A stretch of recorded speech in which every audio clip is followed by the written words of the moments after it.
Yes, yes. Welcome to the August session of the webinar series. This is August, and it's exciting to see that we are now in the 8th month of the year. Isn't that amazing? So if you could just put in the chat for me where you're joining from and what the temperature is. I mean, the weather is like at your end there. I'm joining from the UK, and right here it's 21 degrees, and it's quite windy, even though it's supposed to be summer. Oh, Adetunji says the weather is very lovely in Nigeria. Amazing, amazing. Let's have more comments in the chat, how the weather is where you are. I'll share my screen again.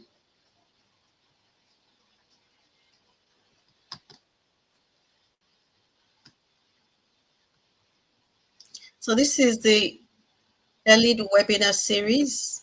Welcome, welcome, welcome, welcome. So if you're not aware of what eLID means the e-learning and instructional design hub.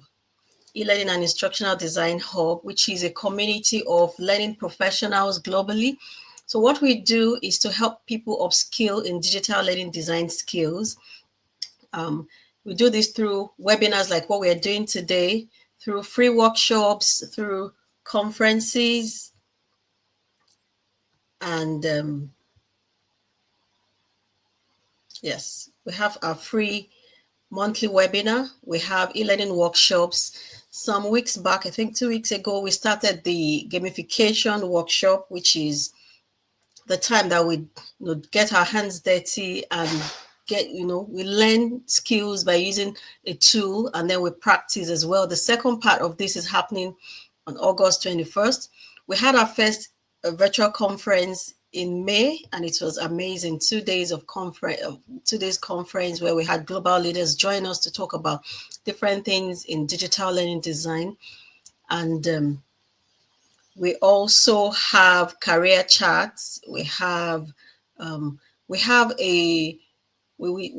kickstarted during our conference free mentorship program where you can join our mentorship platform and pick up anyone. We have different people that have volunteered to be mentors, regardless of what journey you are in your career as a learning professional. You can choose someone who has achieved what you want to achieve, and get to talk to them, have sessions with them, and they get more clarity about your journey. So this is what e-learning and instructional design hub is all about. About me, my name is Oyinda Mola Ojiere-Amiato, and I'm the founder of the eLID hub. I'm also the Chief Learning Officer at Bekamola Learning Solutions. We provide learning solutions to organizations to help them achieve measurable outcomes. Event board director at the Learning Network here in the UK, and I love coaching, mentoring. I love to design bootcamp experiences. I run a bootcamp that help people who want to upskill in instructional design and digital learning design skills. It's a 12-week program that I run. And because I do this because I'm very passionate about professional development in the industry. And that's why I'm part of the Learning Network. I founded the eLID Hub, which is a free community for anyone to join. You don't have to pay to join the network. So today we have a very special person in our midst, who is Adetunji, will be taking us through today's session. I'll quickly say a few things about Adetunji before he comes up to speak to us. So I can see in the chat, a lot of people have given information about where they're joining from and the temperature. Luz Lopez says she's joining from Leeds and the temperature is about 20 degrees. Jerry is joining from Nigeria. The weather is a bit cool in Abuja. Interesting. Olama is joining from Lagos, Nigeria. The weather is cool as well. Kufri, I can't But can't see your message anymore. So welcome everyone to today's session. So I'm going to be welcoming Adetunji now. Adetunji is a dedicated professional with a background in business admin and human resources, boasting experiences across various industries such as consulting, power, fintech, and construction. Adetunji holds a bachelor's degree in business admin and a master's degree in human resources from Babcock University, along with several certifications, keeping him updated on industry advancements. Tunji excels in team leadership, implementing effective procedures, utilizing technology for workflow improvements, and fostering collaboration with stakeholders and executive leadership to drive positive change within organizations. Passionate about optimizing business performance. He has experience in industries such as consulting, power, insurance, and fintech. Tunji is the head of learning at the Kuda Academy, and outside his work, he enjoys activities like cycling, cooking, and planning travels. Amazing. It's great to know that you like to cook. So welcome, Adetunji. The floor is yours now.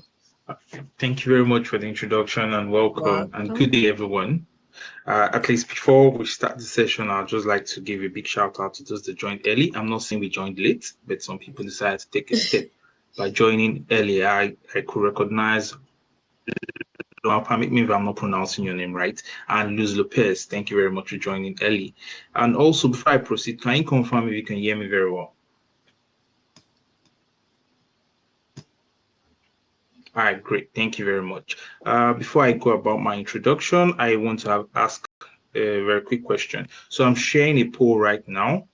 It's nothing serious, just to gauge our level of participation. So I'm going to ask us a question now.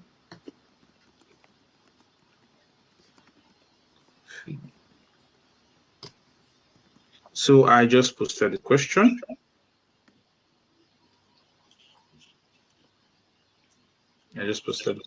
I'm waiting for responses.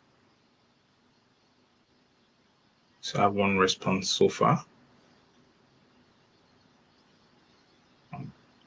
Wow.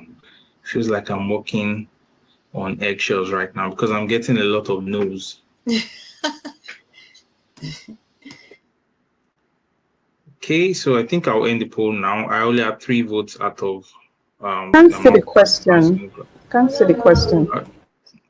Okay, so the question I basically asked, you can just put it in the chat room. I asked, do you drink coffee? Okay, so I'm getting more responses. Why are my nose more than yes? Why? It's affecting me. It feels like I'm not even drinking coffee right now. Okay, so for people that drink coffee, thank you very much. I'm a coffee lover. I love coffee. I don't drink it every day because I've been advised against it. As we all know, too much of everything can literally harm us. And fun facts for those that drink coffee, some people like to mix their coffee, some people don't. I'm one of those people that don't mix their coffee, so I take my coffee all black. And it's been scientifically proven that when you take coffee every now and then in the right proportion, you have healthy skin. Scientists said that, not me. You have healthy skin, it helps you burn fats, excess fats, and it boosts your metabolic system. But we're not here to talk about coffee. And I just wanted to gauge the tempo of the room. So without wasting much of our time, I'll be sharing my screen now.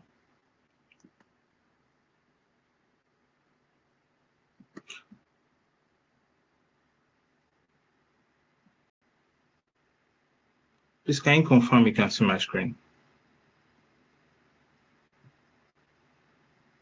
It's coming up. Yeah, it's up now.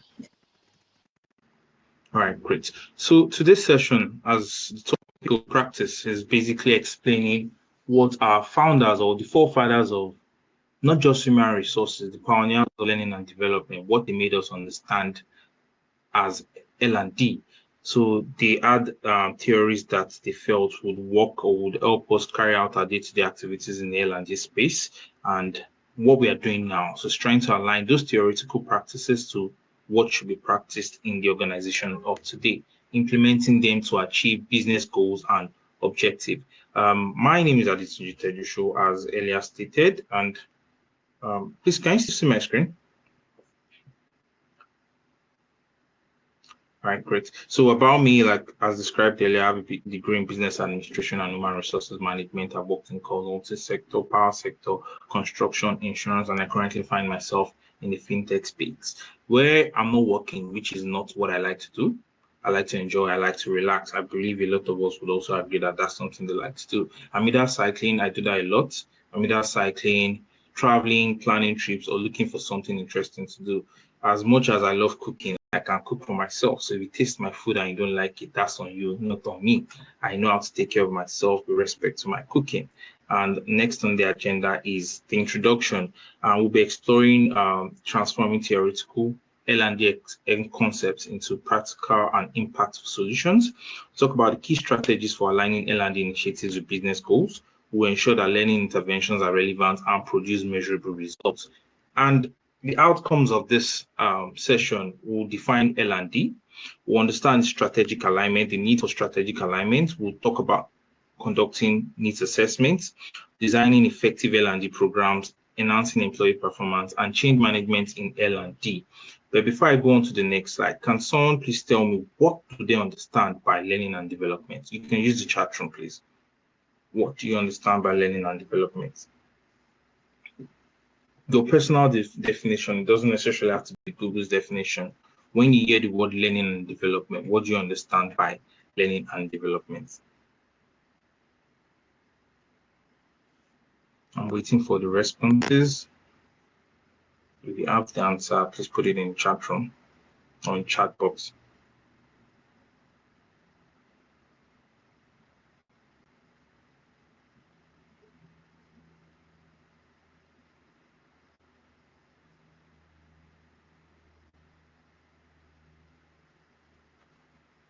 Again, I asked, what do we understand by learning and development?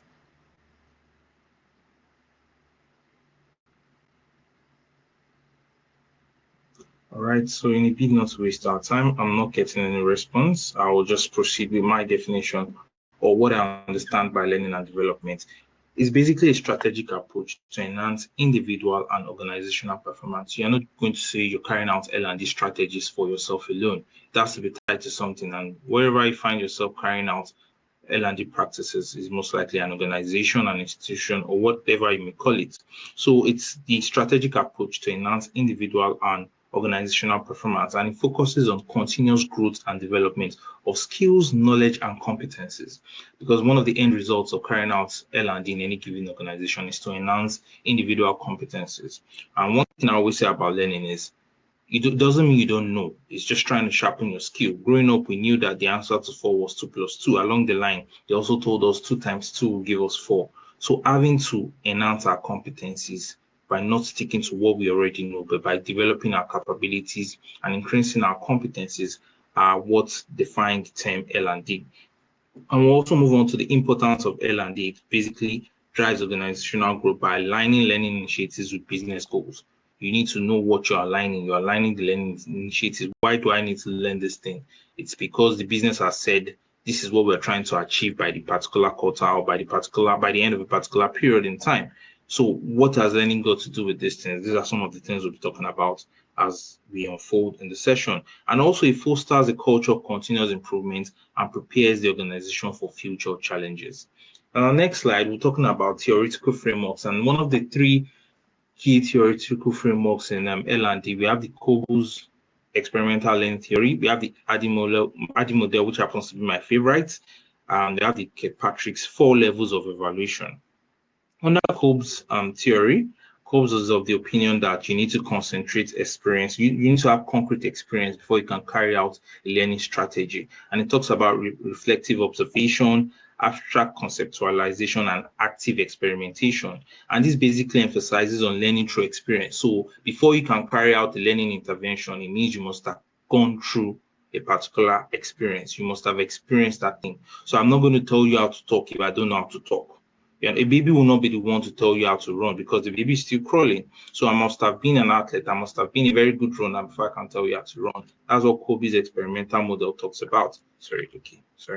And it also guides the creation of programs with hands-on experience and reflective activities. So under Kobe's approach. It talks about you using a lot of case studies, a lot of experiments. And one of the cons of this is because post-COVID, we realized that a lot of things were done digitally. The Kolbe's theory more sheds light to physical presence, you carrying out evaluations or you carrying out analysis by being present. We need to see the test subjects. We need to monitor the reports in total. But that's what Kolbe's experimental learning theory talks about.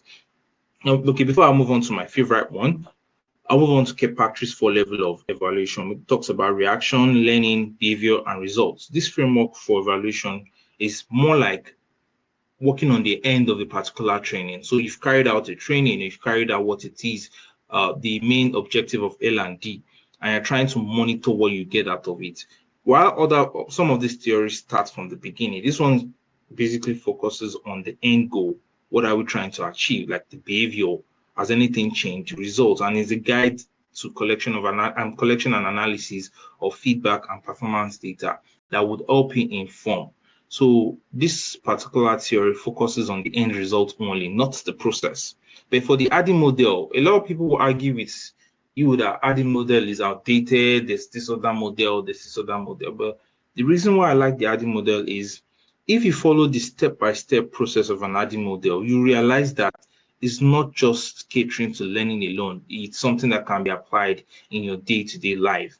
And the ADDIE model is the acronym for Analyze, Design, Develop, Implement, and Evaluate. It's a systematic approach that deals with the analysis of the situation. You design a model that you believe would work for you, and you deploy. That's the development aspect of it. You develop something, you develop a structure, then you implement. So you've done the analysis. So for example, we pick up a department. Let's work with a department. I'll pick up a department like the CX department of any given organization, the customer experience department. Their needs, you understand, you analyze their needs. What do these people want? What are they trying to achieve? Then you design a plan for this. When you design the plan for this, you move on to the next stage, which is the development. So development phase, you know what is expected of you in carrying out this initiative. Are we doing in class? Are we doing it virtually? Subject matter needed or internal faculty? A lot of variables are being considered at this phase. Then there's the implementation phase and also the evaluation phase. So the evaluation phase basically caters to the end result. So you've done the four stages of this particular model and you evaluate, because the evaluation is what you'll use to dictate the success, the impact, or not necessarily the failure, because the most important thing is we hope to achieve something significant. So we try to determine the success of this particular program or the impact or needs for improvement with this particular program. It ensures thorough planning and alignment with learning objectives. And in our next presentation, basically, let me ask a question before then. So for a bottling company, we could pick a random company. We could pick Pepsi, we could pick Coca-Cola, name it. Any bottling company. Now, this is where I need us to interact. What would a bottling company focus on? Or what do you think the goals of a bottling company would be? So if you pick a random bottling company, what do you think the goal of a bottling company would be? Anyone, you can just pick one. Usually many of them have 45 goals, their values and mission. Let's just pick one. What do you think the goals of a bottling company would most likely be? About 1 minute, I'm hoping to get a response. Again, I need to be sure you can hear me. Please, can you confirm you can hear me? Oh, great. Thank you. Good. So that's definitely to make more sales, recycle. So that's emergence of ESG, recycle-friendly products. Okay, go on. One more response, please. What do you think the goals of a bottling company would be?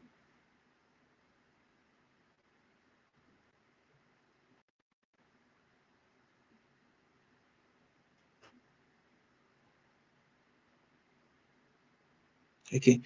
Basically, most of them will be to take over the markets in which they find themselves. You understand? Exactly. Customer satisfaction, to make sure that they are the leading bottling company. Whenever you mention a bottling company, that's what you hear. If you mention any fizzy drink today, most of the drinks you hear before you call up any modern drink, you definitely hear Coca-Cola, you definitely hear Pepsi. We'll take it away from a bottling company. Now we'll move into electronics. We have big competitors like Samsung, Apple, and the like. So when you hear a phone, the first thing that comes to your head is probably an iPhone or a Samsung phone. You understand? And if you ask them, what do you think their goal will be? To dominate the market.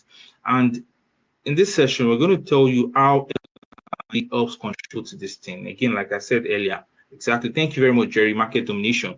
To dominate the market, like I said earlier, it doesn't mean you don't know what you have to do. It just means you need to stay at the top of your game to achieve what has been set by the organization. So basically, strategic alignment involves aligning L&D initiatives with organizational goals and strategy, and ensuring training programs support and contribute to the overarching objectives of the organization. So the objective of the organization is to be the leading company in respect to this and that. How does L&D contribute to this thing? By training members of staff. So you might have departments like engineering, you might have the customer success department, you might have the product department. What role does L&D play in making sure that these people carry out their day-to-day activities excellently well? They are very competent and they stay ahead of the chain in achieving the organizational goals and objective. On this slide, I'm showing us a concept overview. In this overview, we're talking about understanding organizational goals. So what's the organizational goal saying? We can pick from what I've said in the previous discussion. Market domination, customer satisfaction, name it. What's the purpose? What are they trying to achieve? Why are they in the game? Obviously, they also want to make profit. They want to make money. So what does L&D or how does L&D contribute to these things? And like I said, one of the models I used in building up this particular presentation was the ADDIE model, because my favorite model: analyze, design, development, implement, and evaluate. We talk about linking L&D objectives. We talk about measuring impact and integrating strategies. And as we go on, we'll begin to understand what these things mean. It is important to know that before you carry out anything, you need to conduct a needs assessment. That's the first thing you need to do. And what are the rules of need assessments? They help you identify gaps. And these gaps are things that are missing, what you feel the industry or the organization is lacking. Spotting opportunities. I believe we are familiar with the SWOT analysis, but we're not going into the SWOT analysis. Just trying to give an overview of some of all these things. And informing design. Again, in the ADDIE model, the first thing there, one of the first D there is design, and also optimizing resources. You're not going to say you have 100 members of staff in the organization, and because you're making profit, you're just going to keep them in the business and keep wasting money on salary. You need to train them because you don't know where the competition can come from. One of my perfect examples of competitors that would I say did not stay at the top of the game due to one or two things. And I think even in the research or the reports that was given, they talked about L&D there. We'll use case study for Nokia. We could use Nokia, we could use BlackBerry. And I recall when the emergence of the smartphone came about, they were at the top of the game. I think they were boasting of about 1 billion customers, which was something almost unbelievable at that point in time. But where is Nokia today, or where is BlackBerry today? We've had a lot of people that have leveraged, they've learned what those people, they took the demands of the customer. So we had complaints that for the BlackBerry, they were complaints that the keypads were too tiny. You understand? And the feedback from the system was, oh, they will have to deal with it like that. They tried to do the screen touch, but it still was not satisfying the needs of the customers. If you have a good L&D understanding or a good research team that works with learning and understand the needs of your customers, you need to get to work. You don't remain on the same spot in which you are. Everyone is complaining about the need for change, and you say, no, this is what you're going to work with. It's definitely going to affect the business. So when you're carrying out your market research, it helps you with optimizing resources, and you know what to go about or how to go about change to stay dominant in the market. And I move on to the methods for conducting needs assessments. You have surveys and questionnaires. There's no how you want to conduct a needs assessment without carrying out surveys or questionnaires, irrespective of the current situation or a need for improving a situation. You carry out surveys and questionnaires. This would help you inform the next decision to make. Interviews. So by interviews, you can just call people at random, Ask them questions. What do you think about this? If this was the case, how would you navigate the situation? You also engage your customers. How do you think we can do this? And it is important that you quantify these things. You document them as well, because to help you with your analysis at the end of the day. Create focus groups, open discussion. And I recall earlier, my host said something about the need for eLID and what they were trying to achieve. She talked about coaching, upskilling people in various aspects. You can have a focus group, throw in a communication or a conversation there, hear people's opinions, and you realize that it can help you inform a change that you're trying to achieve within any given organization. And we have performance reviews and appraisals. From performance reviews and appraisals, usually a 360 model, it can help you know what to do right and what you're doing wrong. These things are good in carrying out your needs assessment. And you have job analysis. Obviously, by job analysis literally helps you with carrying out it. So for example, my job role says learning and development, and I wouldn't be doing the work of a product manager. And if at all I'm carrying out a shared function of a product manager, the needs assessment can help me in check, to keep myself in check, to know that, okay, and this is what you have to do. Product management, this is what you have to do. And also feedback from stakeholders. It's very important that you get management buy-in in everything you're doing. You wouldn't want a situation whereby this particular year management is chasing profits or management is trying to optimize costs. And that's when you decide to change the tools you are using. And these tools could be expensive. That's not what management is trying to prioritize at that point in time. So it's important that you know or get feedback from stakeholders, either internal or external, in conducting your needs assessments. And move on to designing effective L&D programs. A well-designed L&D program can significantly enhance employee performance. As you can see, everything that has to do with the optimization of L&D deals with performance. You cannot talk about the success factor of any L&D department without optimizing performance. So here I can see it enhances employee performance and productivity through various mechanisms. And here's how effective L&D programs contribute to these outcomes. It helps you with organizational alignment. You know what the business wants, either from the beginning of the year, from the quarter, beginning of a particular quarter. Understanding the strategic goal of the business is very important. It helps you understand your audience. It helps you incorporate adult learning principles. And I'll tell you for a fact, adult learning is something that has been proven over time to be extremely difficult, but can it be managed? Yes. We're not going to talk about that right now, but we're still going to focus on designing effective L&D programs. Using engaging content and delivery method. I believe this is my first time using this particular platform, and I already had the feedback on how interactive it was, how you had a lot of tools that you can use to optimize your process or your communication. So the use of engaging content and the delivery method also helps in designing effective L&D programs. We move on to foster a collaborative learning environment. And in fostering a collaborative learning environment, you realize that everyone has a common idea of what you're trying to achieve. Collaborative environment means what you're doing has a role to play with what I'm doing. And when we work together, we can achieve the same results. That's literally what a collaborative learning environment does for us. And it also provides a practical and real-world application.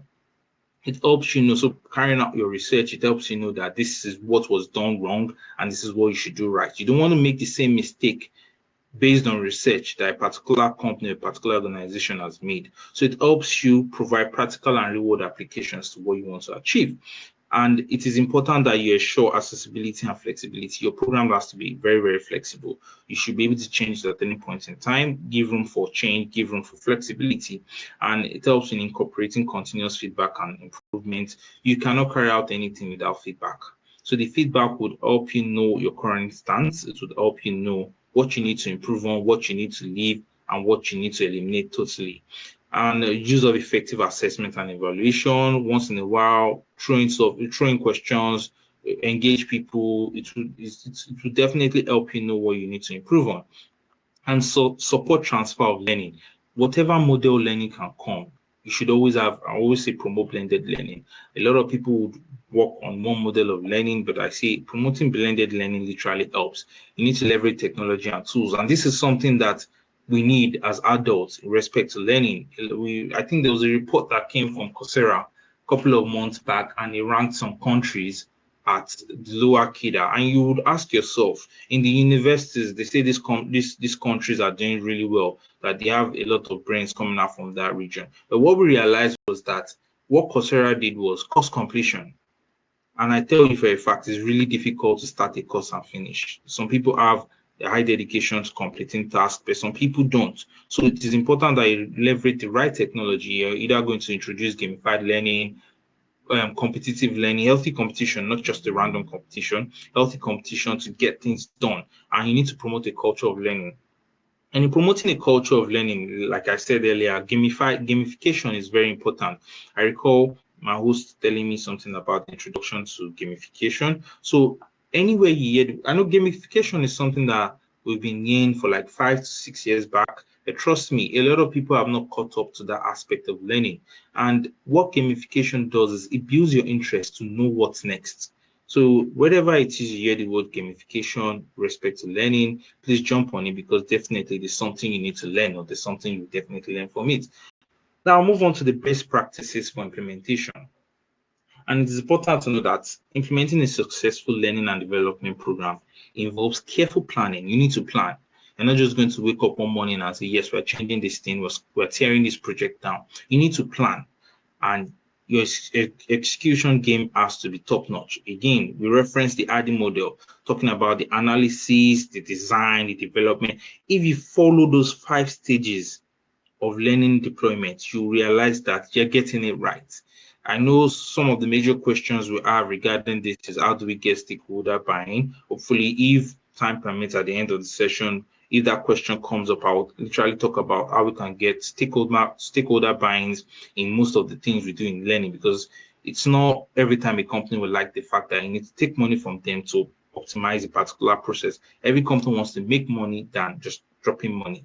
So best practice for implementation, as described on my screen, if you can see, we're talking about developing a comprehensive and implementation plan, engage stakeholders early. There's a gap. So okay, there's something I say in a calendar year that has 12 months. You can either pick a quarterly session or H1, H2 session. If you're picking a quarterly session, you know that you're working with January, February, March. By March, you should have been able to identify the gaps. You don't want to be identifying the gap by beginning of H2. So usually, I'll use an example.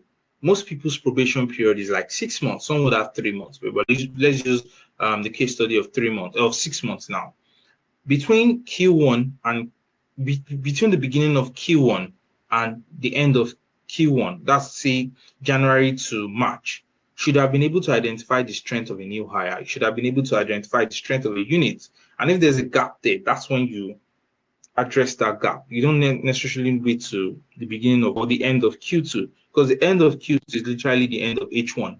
So it is important that you engage stakeholders early. Let them know that this is your finding, this is what we have to prepare for, and this is what we have to do next. This is the next step. You need to prepare the infrastructure.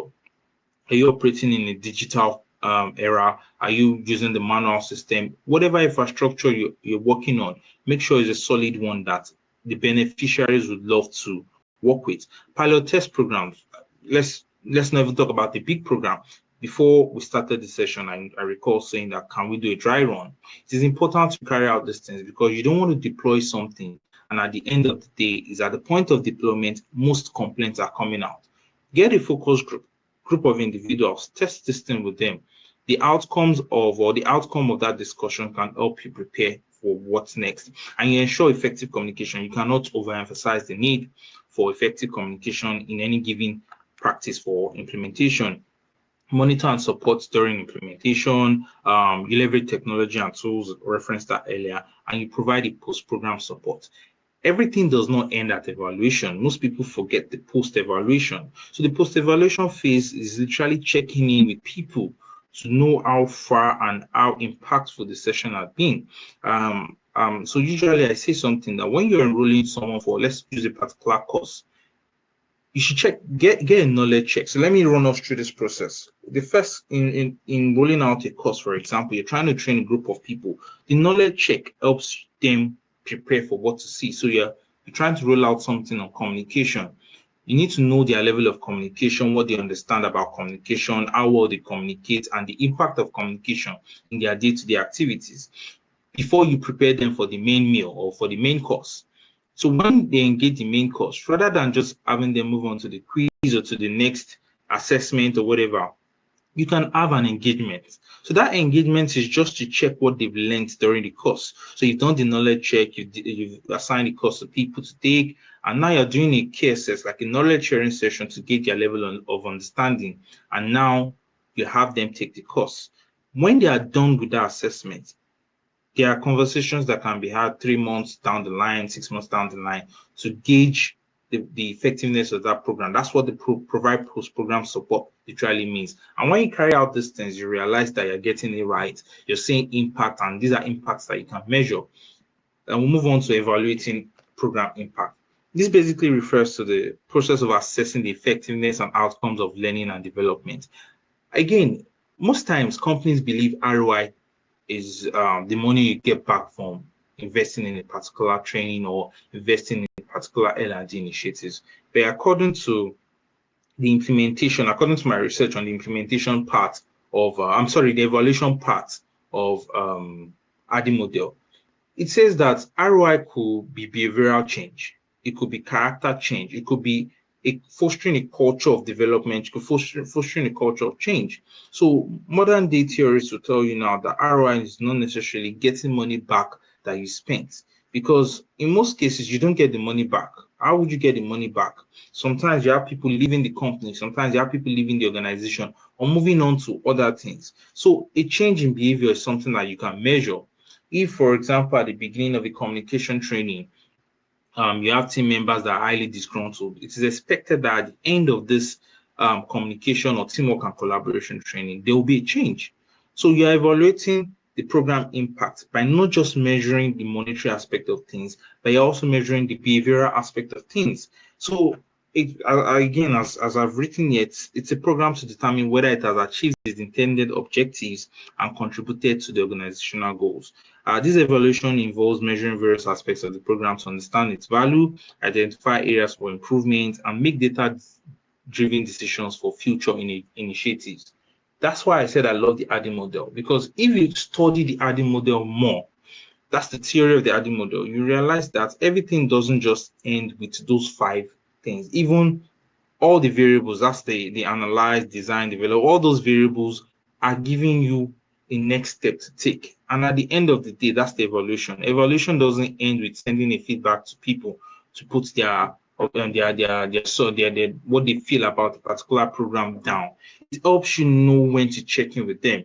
It helps you know how to check in with them and how to also communicate with management on what is expected from the program that you've done. Understand? So it is very important that you carry out a very wonderful evaluation program that has impact. And again, let's not forget, it might be difficult to get management buying that ROI doesn't necessarily always have to tie to money, but it is possible, because you can tell them that there's a behavioral change, performance have been optimized from this unit, there's a slight increase in the performance, there's a slight increase in efforts put into this thing. So not every time ROI ties to money. It's very important. And again, we move on to enhancing employee performance. A well-designed LnD program can significantly enhance employee performance and productivity through various mechanisms, and these are some of this that I'm explaining in this presentation. You have skill development and competency enhancement. You have increased motivation and engagement. Again, one of the most loving increased motivation and engagement I like is, sorry, can you hear me? Please, are we still following? All right, great. So one of the most important aspects of skill development and competency that I like is healthy competition. Again, most people just throw in the word competition, and when you hear competition, it feels like you're about to tear your neighbor down. You're about to go all wild or go ham on this person. No, there's something called healthy competition, whereby you're learning from the competition itself. You understand? You put people in a court, you're trying to make them learn something. You're trying to reward their engagement. No, you're trying to reward their efforts. You understand? So this can be tied to, or can be weighed on increased motivation and engagement. These are some of the ways you can help increase employee performance through learning. And you have enhanced team collaboration and communication. You cannot overemphasize the need for that. You have higher efficiency and reduced errors, because the more you train people, the more you leverage on learning impact, you realize that there's a reduced error. So from one of the industries I worked, there's something called the ATC and C losses. And at every point in time, I think there's always a goal to minimize your ATC and C losses, average technical consumer, and I can't exactly remember what it means. But how do you help people reduce this thing? So there's a lot of variables involved. So you talk about health and safety, you talk about preventive measures with lines like the power cables and everything. And the people or the engineers you put on the field will not know these things without training them. So when you make them understand what is expected, you realize that there's a higher efficiency and reduce errors, and it helps with attaining the respective ATC and C required for that particular quarter. And again, you have better customer service. One of the key departments in any service providing company is the customer service department, because they are the front facing department. If you get it wrong with your customer service, they can literally bring down your business. So it's important that you prioritize the need for capacity building with this particular unit in any given organization. So some people will call it CX, some people will call it client management, some people will call it customer experience. Whatever it is you call it, it's important that you prioritize training them, because it is very, very key. The wrong customer representative can damage your business, and the right customer representative can help your business. And you have enhanced adaptability and resilience. You have clearer goals and expectations, increased employee retention. And the question now is, how does L&D help retain people in a given organization? They will tell you for a fact that there's a system of learning you deploy that makes people want to learn. There's a system of learning. I talked about the gamified model of learning and the healthy competition model of learning. These are things that you can deploy in any given organization that helps balance people mentally to carry out their work. Why would people want to leave? It could either be for pay, but there's a level of balance that you can do with respect to employee satisfaction in the organization that will make them want to stay. And again, we move on to the next one, which says measurable impact and ROI. Don't forget what I said about ROI. ROI in all cases does not necessarily have to tie to money. It could be change in behavior, it could be increased performance, and the likes. Now we're talking about change management. Change management in L&D is basically a structured approach to transitioning individuals and organizations. It involves preparation, support, and guiding employees through changes. And one of the perfect examples I always give in this aspect is moving from the Stone Age to the digital age. You have eras of Google Teams, name it. And this is like this particular platform that I'm using now. I had to adapt, and adaptability is one of the key things you need to know how to practice, or you know how to disseminate within your learning space. Your ability to adapt to change is very, very key, because if you've not understood the process, if you've not adapted and changed yourself, you can't expect people to change. And one of the perfect example again is my adaptation of this platform that we're using. Right? And again, it's a very lovely platform, and I love it, and I can't wait to explore other aspects of this platform. Some of the key elements here, we have manage technical and human aspects of change, minimize resistance, and ensure successful adaptation. When it comes to change, this aspect of minimize resistance, it's a gradual process. You don't necessarily have to rush it. You need to take time.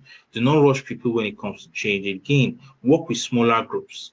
Do things in cohorts. That's how you can drive the impact. You understand? You don't necessarily have to wake up one morning, tear down the project, and say you want results. You need to take it step by step. And in conclusion, we've gotten to the end of this presentation. I said in this presentation, we explored the journey of transforming theoretical learning and development concepts into practical, impactful solutions and driving organizational success. We also examined the key strategies for aligning L&D initiatives business goals. Again, at the very beginning, I said something that the reason why any learning and development department or any L&D structure will be set up is not just for the individual, but it has to align to something, which is the organization. So even if you're working for yourself, see yourself as an entity. Why would you want to learn? Why would you want to carry out a step-by-step process in achieving results is because there's a theory that says if you analyze, again, my favorite theory, if you analyze before you move on to the next step, you design it, you develop the contents if that's what is expected, then you implement and you evaluate. These steps will literally help you achieve the key things you're trying to achieve in any given organization. Navigating from the theory aspect to the practical aspect of L&D. Theory is just like reading, and you can't keep reading if you're not going to practice this thing. So your ability to implement what you practice is literally what blends these parties together, moving from the theoretical aspect of things to the practical aspect of things and achieving the desired results. Again, I'll tell people it's not always easy, but it is possible. And slowly and surely, you definitely achieve what you're trying to achieve within the L&D space. I think, thank you very much. I think that's the end of my presentation. At this point in time, if you have any question regarding anything that's been said so far or anything regarding the L&D space, I believe the floor is open.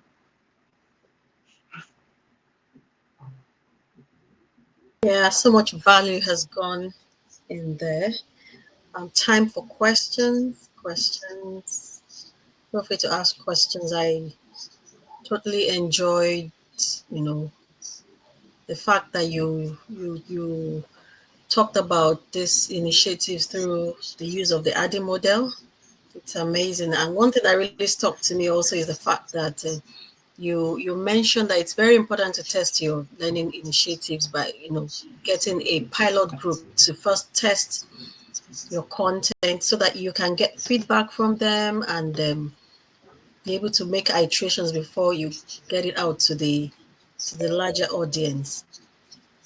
Let's put in our comments, our questions. This is time for questions. I think Jerry has a question. Okay, okay, please. Yeah. Do you want to type it or you want to unmute yourself? Feel free. Okay, can you hear me? Yes. Yes, I can. Go ahead, Jerry. Okay, so thank you very much, sir, for the session. Really insightful. I just want to ask, for persons who just got into this field not too long ago, doing their best, to someone like me, I'm trying to transfer my previous experiences in the field I was in before. But then one thing I've come to understand is this field is not really, it's not just a theoretical, it's not you just like reading books or things. You have to actually do the work. It's more like experiential learning. As you are doing the work, even the theories and models involved, you can't even understand how they are properly applied or the intricacies involved until you actually get some real work done. But it can be challenging in the sense that, so my question now is how do you, what's the quickest way to get some real hands-on experience in this L&D field, aside from taking courses or on your own doing using use cases, developing use cases and all that? Like how? Because definitely most organizations, you say you want to apply for internship or jobs, most of them, nobody has the time to really look for someone who is just coming in. Although for me, like learning, training, development is something that I've been into over the years, just that I want to now zero in on this field, specifically instructional design and e-learning development. So how can I, what's the easiest way or fastest way rather, how to get this practical knowledge, practical experience? Because it's actually important. I feel this L&D field is not just a talk thing. It's in the action. It's in the processes. So I just need some guidance on that. Okay, thank you very much. And so I've had sessions where I talk about instructional designs. I've had sections where I'm talking about curriculum development. And like the topic for today is theory to practice.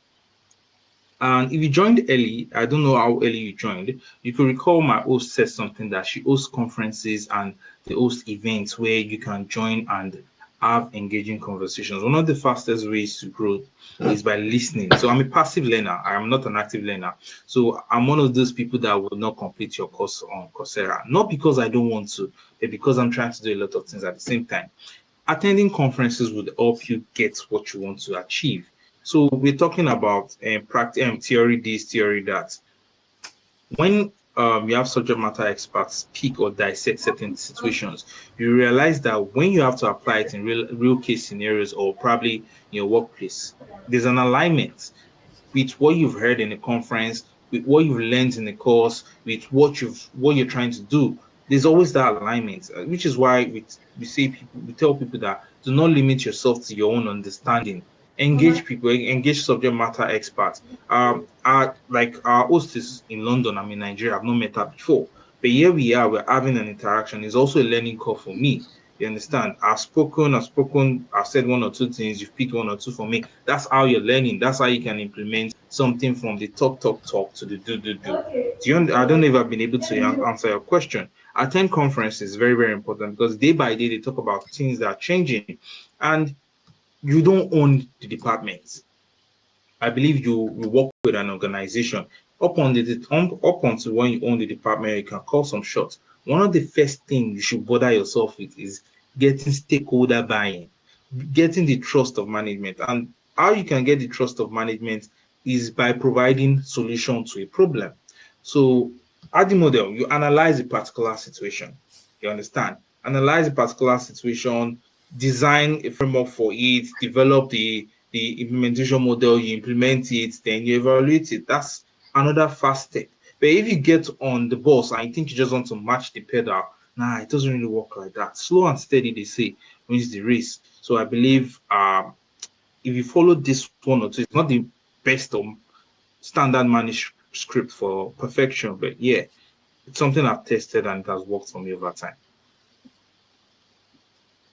Yeah, that's an amazing response. Jerry, I just have a question for you. Do you work in LnD right now in an organization? And what are the things that you do?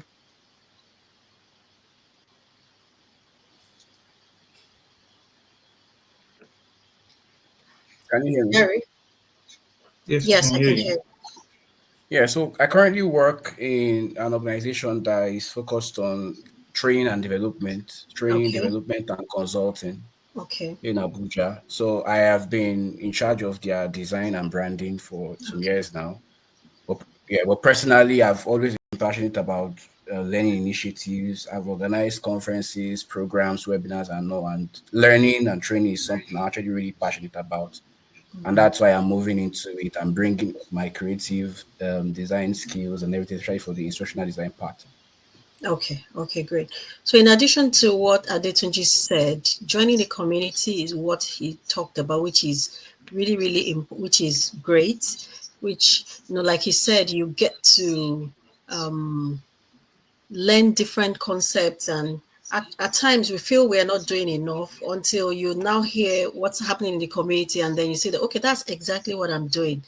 But I'm just wondering, you said apart from taking courses, one thing about learning and development, especially when you want to adopt technology, which is, what is really happening now in that field, in that space, is that you need to understand the learning theories, learning concepts, learning methodologies. Like Adetunji talked about the ADDIE model.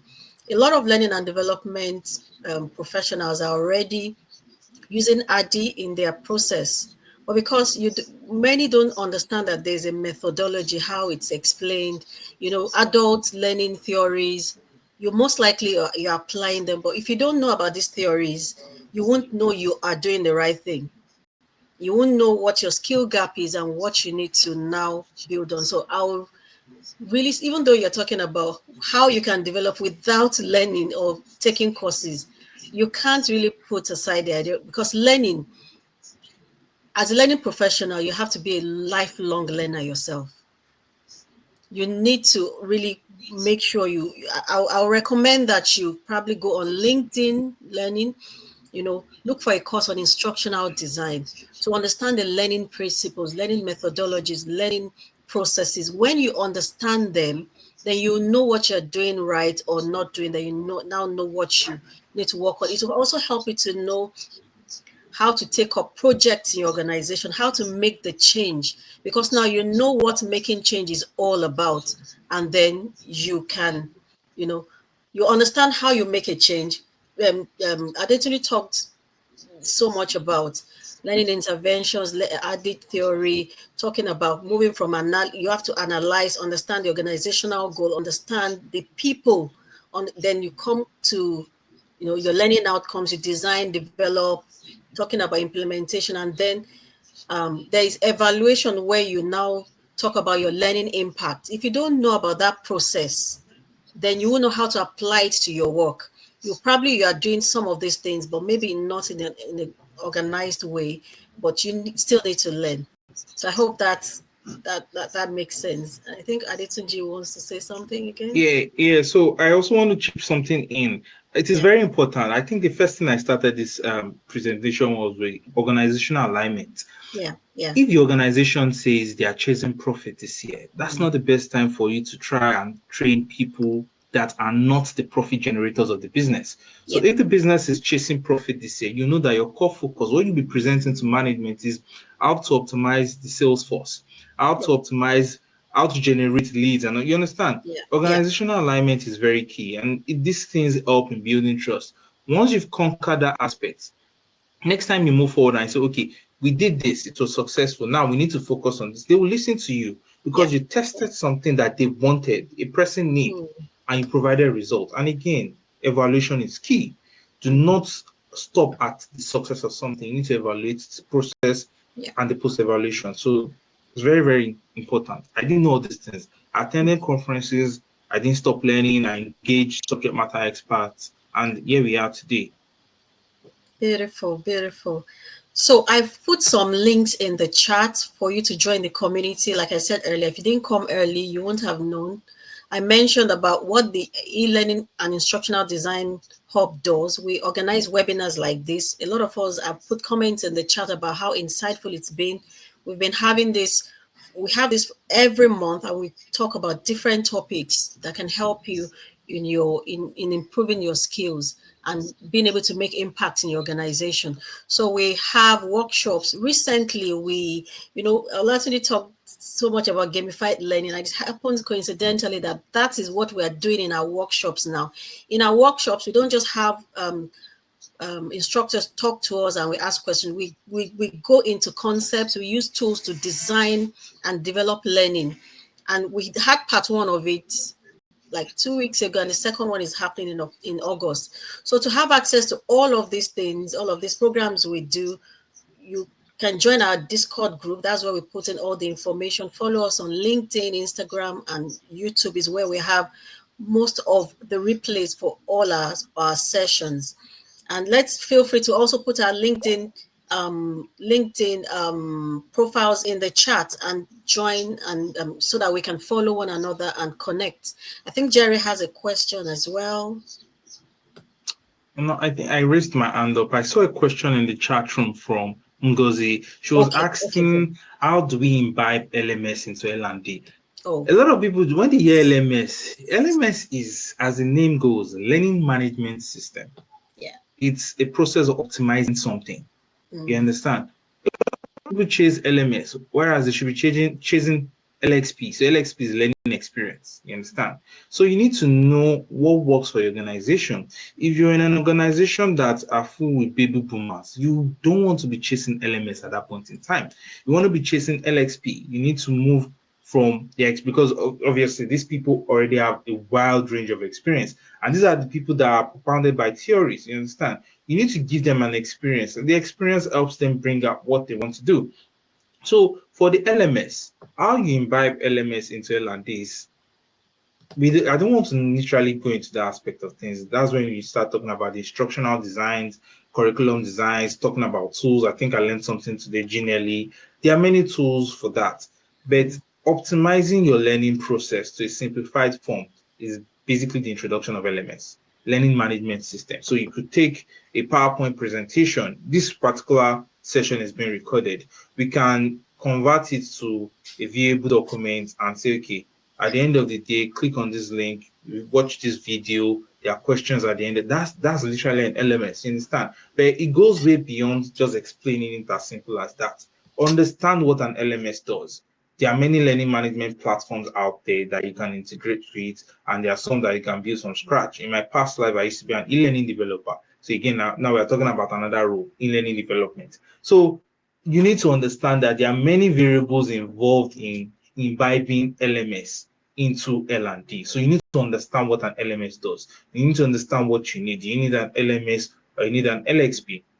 You need to know the cumulative age difference within the organization. You need to know the needs for the people you are catering to before you can now suggest what you want to do. Either you're working with LMS or you're working with LXP. If not, you just realize that you've bought the most expensive LMS and you're not getting results. You've invested in the most expensive LXP and yet nothing is being done. So it starts from that feedback.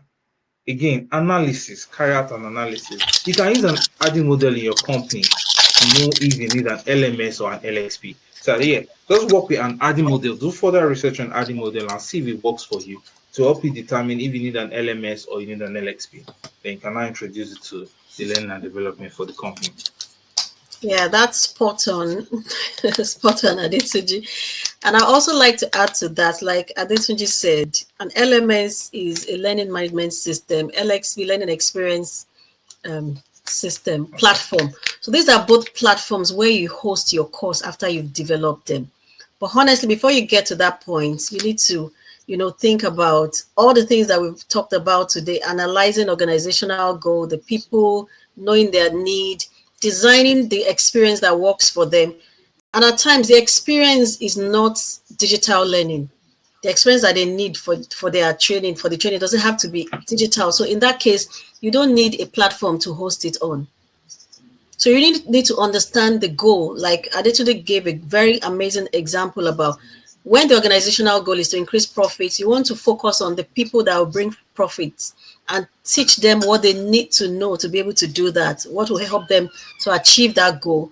And then, of course, by the time you get back to the organization with your report of impact, then, they can see what you've been able to achieve. It's easier for them to listen to you when you're talking about other initiatives. It's amazing. We've really gone beyond our time now. It's an interesting conversation and it's as if we shouldn't end. It's been really amazing. Please put in the chat your LinkedIn profile so that others can connect with you. There's a poll that we've just put up now, that what is it that you like to learn in our practical workshops or webinars?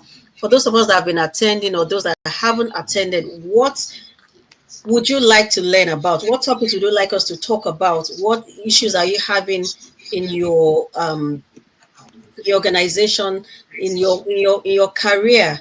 Please fill it into the poll. What topics you like us to talk about? We are dealing with gamification now. We've learned how to use AI to design learning. We have it on our YouTube channel if you want to watch. We've talked about scenario-based learning. We've done a workshop on that, how you can use different tools and the process using ADDIE. So if there's anything you'd like to learn, please fill it into the chat. If you have any comments, please put in the chat as well. And there's something I like to do.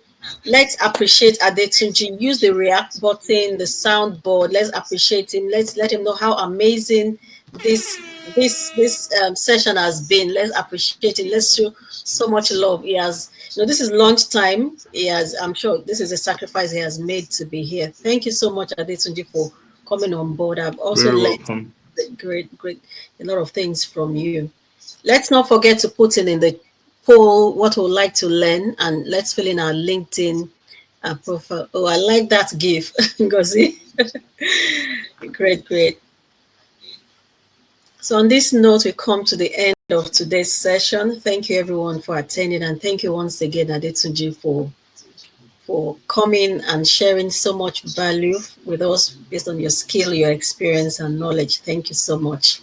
We appreciate you. You're very welcome. Thank you. You're welcome. All right. Thank you very much for hosting me. Have a great day. All right. You too. Bye, everyone. Take care.